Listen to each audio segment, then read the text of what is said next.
we really talk about that hip flip, right? And the hip flip, we want their hips and their stomach facing the corner of the end zone.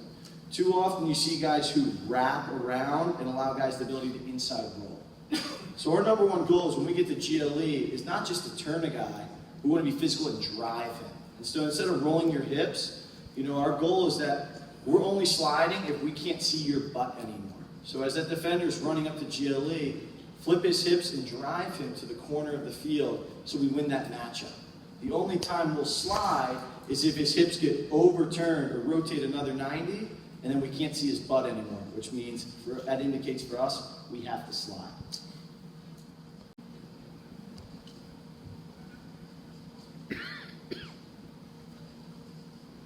So in this drill, does everyone notice how their first move after the back pedal is a shuffle? Is everyone seeing that? And extended the pipes straight back towards the end zone, okay? That is the area of the field in which you are even playing field with your dodger, meaning you can't use the crease to your advantage, okay? But what you can do is keep your stick in front.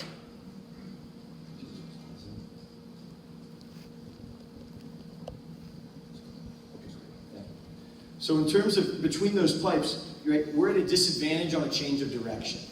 And so what we tell our guys is by shuffling, right, and maintaining ourselves in a trail position, right, with our stick in front, once he gets outside of the pipes, now we can run and use the crease to our advantage. So in between the pipes below GLE, as we'll see when they come back to this next drill, that is an area where they can beat you on a change of direction. And the first thing our attackmen look for is to see if our defenders cross his feet between the pipes. So we really want to make sure that we shuffle between the pipes to maintain that lateral balance to turn and run. And once he gets outside of the pipes, that's when we flip our hips to run in order to use a crease for our pursuit angle to catch up. So as you see down here with our defenders, anything in the pipes, shuffle. Outside of the pipes is when they run through the crease. All right? And again, it's one cone on each of those spots. And what we like to do is we put a black football mat. Right? So I'm sure a lot of you guys with your programs have black football mats. And for us, we want our feet to finish in between those, right? So the black mat finishes between our feet, right? So it gives the guys a lot of a drive, right? It's like kind of a chop, chop, chop, and they roll through there, which allows them the ability, again, to drive guys to the corner of the field versus just spinning and turning them. So again, a few more examples of that. And again, we're focusing below GLE. Any questions on that, just in terms, again, our guys are about to head home for winter break, and it's like, what drills can we do? We'll find a partner in a tennis ball, and this is a great one for you. So what we do is we set up hot spots, right? So we got wing, high wing, far wing, and for the purpose of this drill, we start with sliders. Again, when we start this drill originally, we don't put sliders out there. We make it a one-on-one drill. So the purpose of this drill is the guy on defense will start with the tennis ball. He will flip it to the offensive guy, and in a 3 to 5 yard box, he's trying to beat him. Right? He's trying to beat him outside. And you'll just kind of roll around the ring, and the guys will get a ton of reps from different spots on the field. Now we've added a slider into the drill, which would be with the next progression, right? And really what we're focusing on there is not allowing guys to roll back when we slide. So we'll play this one through. And as a coach, it's really important that you champion the offensive guys of trying to get the middle of the field. You'll get a guy who doesn't play a lot, who's just going to roll down the alley. He's not making anyone better. Talk about that standard and the simulation aspect. This is what we're trying to do. So anytime a guy does get the middle of the field, that's exciting, because we're getting better, in my opinion. We may have lost that battle, but we are improving from that perspective. So they come out, they approach, and they want to be physical. And a term we use all the time is finding that zone. And guys always say, well, what does that zone mean? To me, that's your comfort zone. Your comfort zone of being aggressive, but breaking down and taking away the middle of the field, right? And that's going to be different for anyone, Your Fogo gets stuck on the field, his zone's going to be to take away the middle of the field, right? He's probably not going to make any contact from the dodger. Your more athletic guys, they're going to go out and take away space. Right, so as you see here, when we do add the slider, right, our goal is to not allow him to roll back when we do slide. That's a term we use, we call it pinch. right? So we pinch the dodge, especially from the wings. You know, and as you see on this last one that's coming up, right? Dodger does a great job of rolling back, right? He wins that matchup. All right, and this is, again, another one for your close defenders. And you can even put short sticks back there, too, if you want to work on your invert. But we call it chase the rabbit, okay? So we went through our close the gap drill, where we got it's versus air, okay? Now we're going to add an additional guy dodging. Again, have you noticed, though, all of these drills are without sticks, all right? And because a big key for us is playing with our fists and our feet. If you can do it with your fists and your feet, you're going to be really good with a 6-foot pole in it. So again, taking that away and making them focusing on using our body. Okay, so for this one, now we've added a dodger. We gave him a pad, so our guy defensively can still play violently. So what we're going to have here is they kind of start square. My first whistle, we point, and they shuffle away from the dodge. So what is this simulating? Well, this is simulating a change of direction where a dodger's got to step on you, right? So again, we're trying to create movements that we're going to see in the field. It'd be great if we could lock guys off all over the field. The fact of the matter is, it doesn't happen. And so when we do get beat, are we using correct pursuit angles to make up for that lost ground?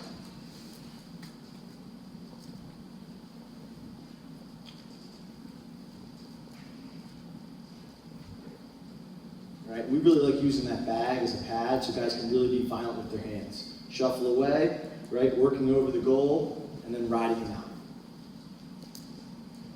And again, we're focusing our eyes right now on GLE. And as you see when we're coaching them up here from a standard, right, that dodger's got to work as hard as he can to get to GLE. He doesn't want to widen out, he wants to make it as hard as he can for the defender.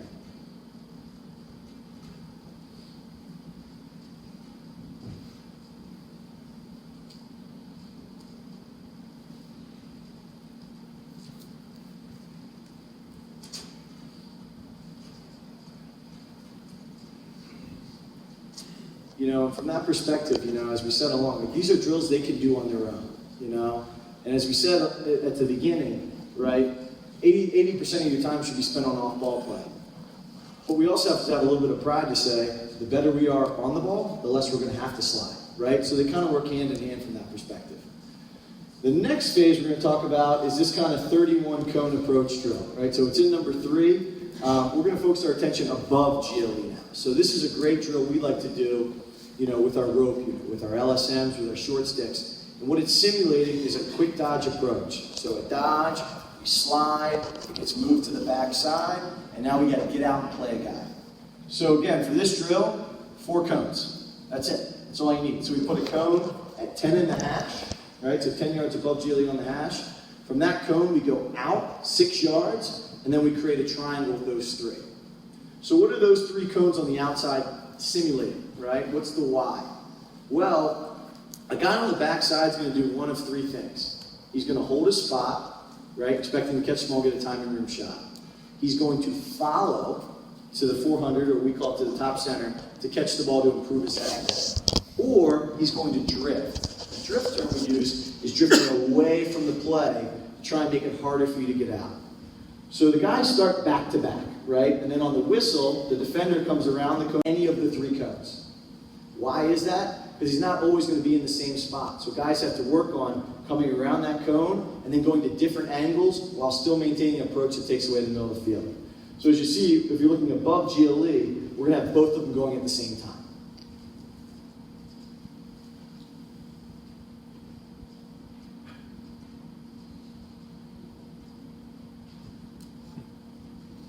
Right, again, as you see, there's no sticks, no balls, everything's with our fists and our feet here.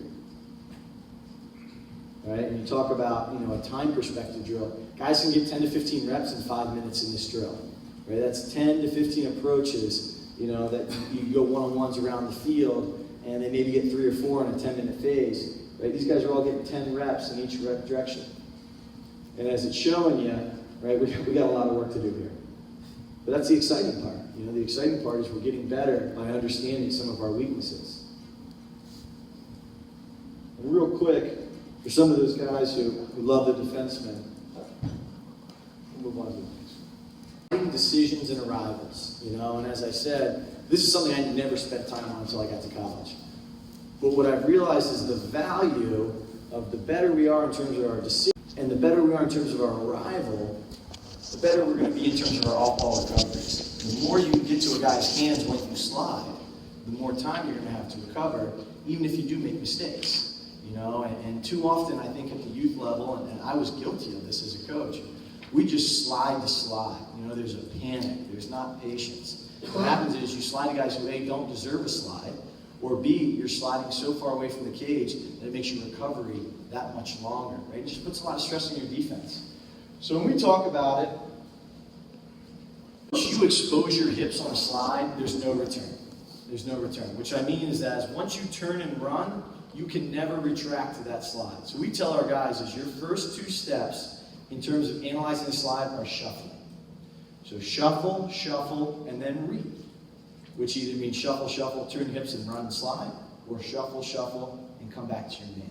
Right? And just getting them to think 2 shuffle steps before I make that decision is going to dramatically improve your sliding decisions. It just gives them a little bit of that press pause before I make a decision of what I want to do. You know, the slide decision, right? You're either going to slide or you're going to snap back to your man. And we tell our guys, once you make a decision, do it 100 miles an hour, you know? Indecision is worse than a wrong decision, in our opinion. So if you're going to make a mistake, man, make it flying around the field. What do you need for this drill? A football dummy, a cone, right? And really you need one other guy, whether that's your coach, whether that's a teammate.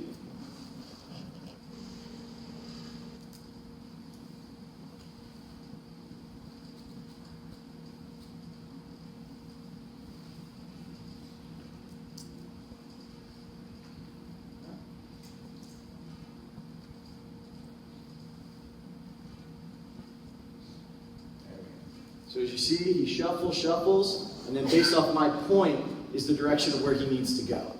Okay? Why are they doing push-ups? Because not everyone said check when the ball was thrown inside. Right? You talk about holding guys to a standard, right? It's the little things. It's not just the guy doing the drill, it's the guys in line. Everyone's a part of the drill, you know, and are they engaged? Right? So creep, right? Shuffles, and then he gets out. You know, and the thing is, we put that cone at 10 yards in the hash. That's really where we want to arrive as sliders, you know, and it's creating that muscle memory of knowing that's the area on the field that we want to get to, you know, versus the guy who slides to the restraining box or to the sideline markers. We want to make sure we're very tight, we're compact, and we're arriving, right? So all I do is he creeps, and then basically on my point is direction he goes. Any questions on that one? With which we want to slide. Again, talk about that muscle memory you're trying to create. Right? Getting them to a spot on the field where we want to arrive, where it's a good spot to arrive. So again, this is probably a phase 2 where you put a guy inside who's kind of pushing on the slider just to make it harder for him to get there. But as you notice, these dodgers, they'll make multiple moves, right? So, you know, reading the posture, a guy steps away, he bounces, he rolls back, right? Just making sure we don't just slide right away. So as you see, our goal is to arrive anywhere inside that box. And the closer to the white line, the better.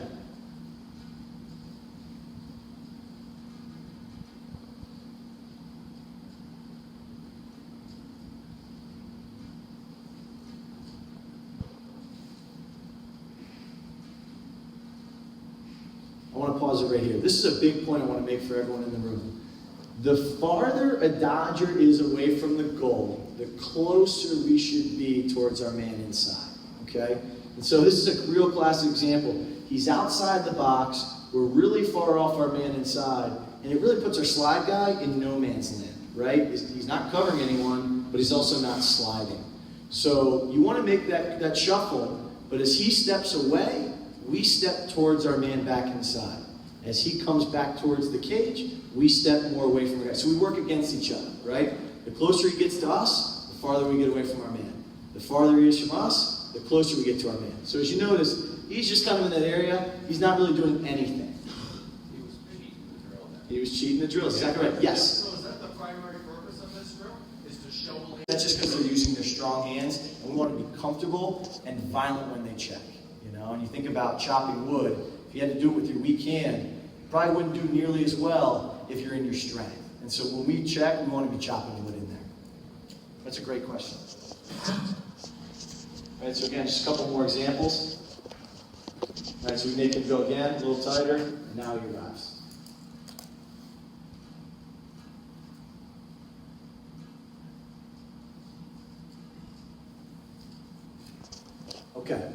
most time to explain, but this is my favorite sliding drill we do. And what I love about this drill is it's going to encompass your on-ball defense as well as your sliding.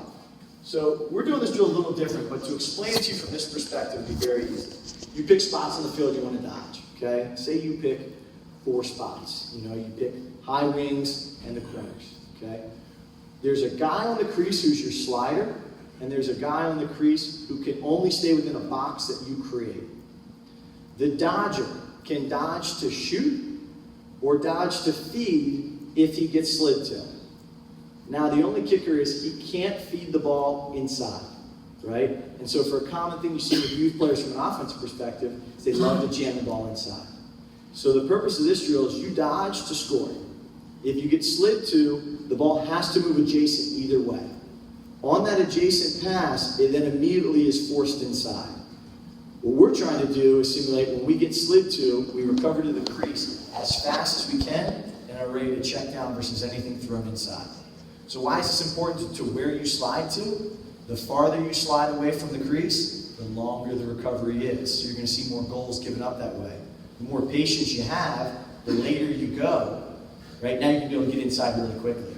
And at the same token, it's about playing great on-ball defense. Whichever way you force him, you have to keep him there. Right? It's going to allow us to slide, pinch, so we can't roll back. So you'll see a couple of great examples here, both good and bad. Right? Just look at the patience, right? So we arrive at 12 yards, they throw it, and we get a check indoors.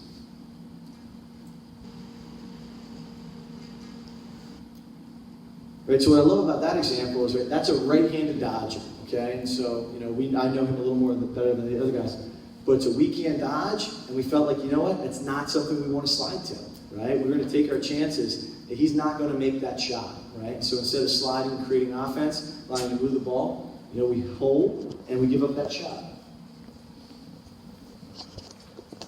We talk about dodgers keeping a guy one way, right? That rollback put a lot of indecision on do we slide to it or not, and it allowed him to get the ball indoors.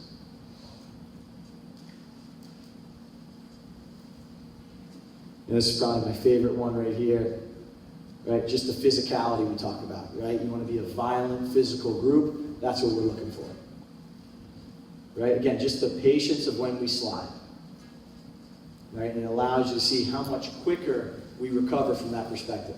Does anyone have questions on that? Yes? So you have your goalie call a fire or slider action? Yeah, so I think he's got the best view of like when he wants to go. He's going to know the Dodgers a little better, right? So we use that 10 and a hash as like a buffer, but you know, your better shooters is going to have to be a little bit farther out, right? And again, for the Dodger who went left-handed, who didn't slide, he was saying hold. So he's got the best view of it all. Yes? Could you just explain the setup again? I'm just not Yeah, sure. so our setup's a little different. I think the easiest way to set it up would be from this perspective. Go in a box, right? So 2 below, 2 above. A guy on the crease, and you create your box he has to stay. As the dodge occurs, we have a slider and a guy indoors. If he can get a shot up before the slide gets there, great.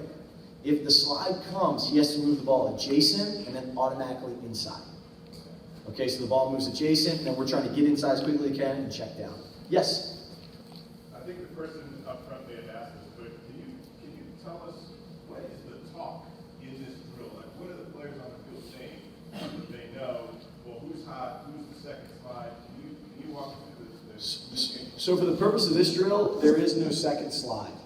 And so really what this is just an on-ball defense, a slide arrival and decision, and then a recovery.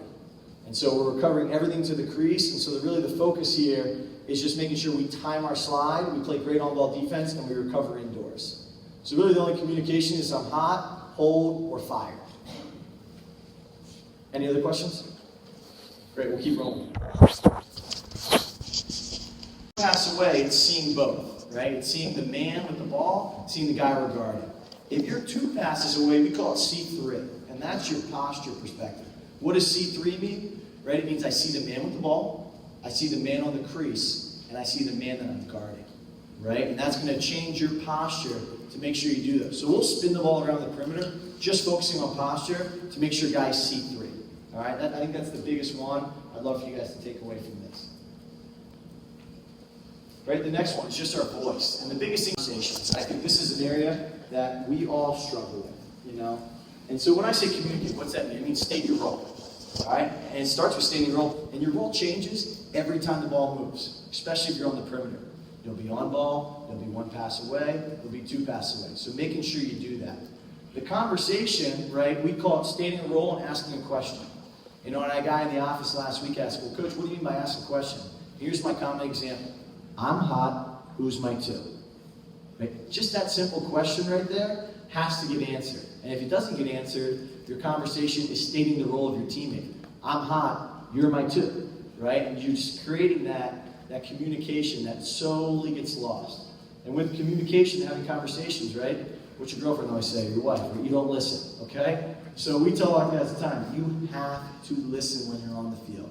Listen to what they're telling you. Don't just get caught in your role. Right? Just that designation of a two, right? We use the term push versus pull. Right? We want our two slide to push our hot guy. We don't want our hot guy pulling our two. So it's got to work hard to get in there. Yes? So back to the other drill, four cones and the slide guy shuffling away. Yes.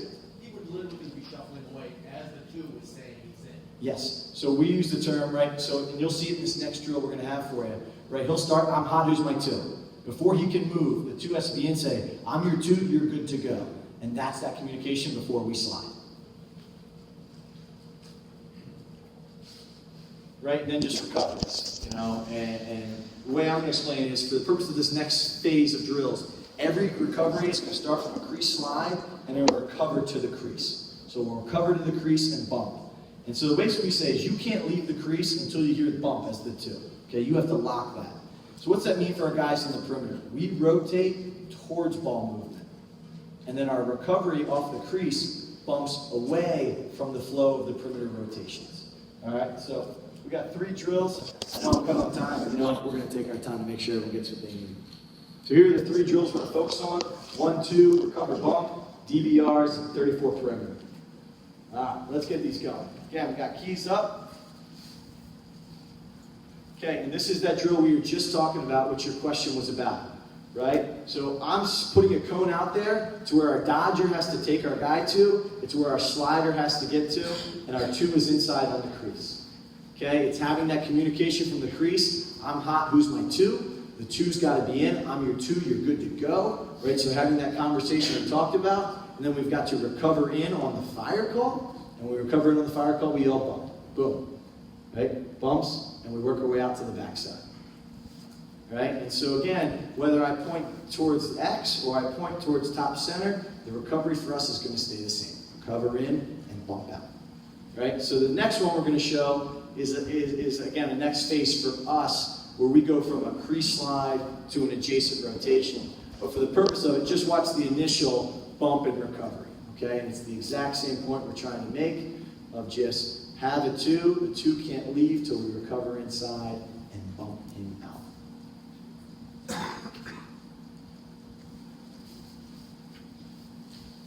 Right, so we creep, we arrive, recover, we bump, push him out, and we're simulating he gets dodged and recovers. I know that's a little bit of a next phase. Any questions on that drill? Right, you think about just from a sinuous slide recovery drill. So we got 2 guys inside. I love doing it on a 50-yard line or a 40. Why? Because that white line creates ball side and backside for you. All right? So it does a great job of telling you to push ball side. Purpose of the drill, we got a dodger, we play the ball, we slide to everything. Right? Dodger will roll back, we recover inside, and bump. And then it just continues. You slide, you go out of the drill, you dodge and move it, you're now the backside wing. So what I love about this is the first time we've done this drill all year. So you're going to see all the same mistakes that you're going to see when you do this drill with your guys. So recover in, and we bump them over. Slide guy is out. Right, you see our crease guy, he's trying to come up. No, he goes from ball side crease and bumps across to now being the slider. Right, we arrive, recover inside, bump, and then we work our way out. So that backside wing, the big cue we tell them is stay level with the dodge. So the backside guy, who's really the dodger who moves it, who's joining your defense, he stays level with the dodge. As you see, our crease guys love to try and flow out. It's the backside guy. So we slide, we recover, we bump, and we work our way out. Now you're going to see him do it live. And again, what's this do? This gets you a ton of slide and recovery reps in a 5-minute phase. You know, you can break your groups down to 8 guys. Yes. Coach, you're basing that full slide off of a single crease offense, correct? So I'm basically, what I'm doing right now is I'm trying to create I'm using it as a single crease and just working on one side and the other. And just working on help defense from the backside. So, you know, you can view it as a 2 crease in there, or you can also view it as a 1 crease, and we're just basically cutting it in half and doing 2 groups at once that just go back and forth. So I'm just using myself as the crease guy for each side. And Calvin Hall, if you were working a double crease, which one of those crease guys are you going to slide with? To a dodge above Geely or below Geely? Above. Ball side crease. Yep.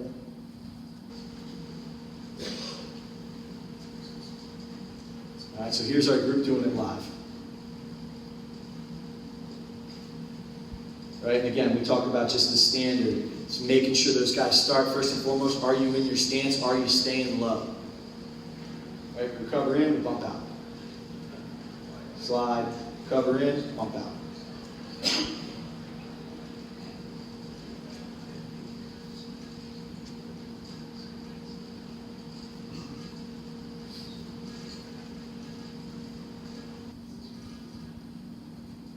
Right, again, it starts a lot slower, and hopefully as you guys get more comfortable with the drill, the pace and the speed of it will rapidly increase.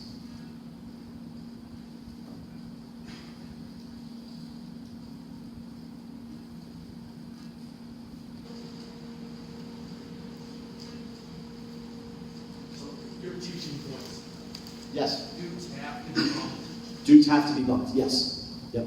So for the purpose of our drill, whether the ball goes below Geely or above Geely, to keep it simple, especially at the youth level, everything will get bumped through the crease, right? And so it's that simplicity of everything you do. Final drill we're going to talk about, right? The show is that I'm already assimilated that we've slid.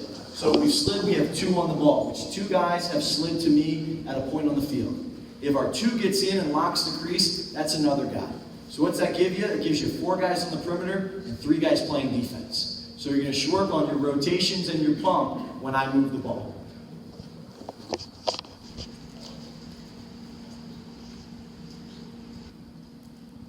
So as the ball moves, rotate, rotate, recover, and bump. Right? It's just having great communication on, do we continue to rotate, or does he have time to get out to that man? Right, so we start 2 on the ball like we've slid. Got our crease covered up.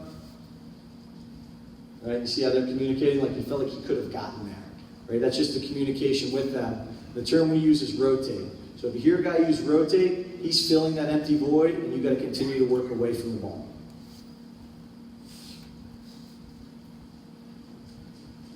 Right, just an example of the ball going through X.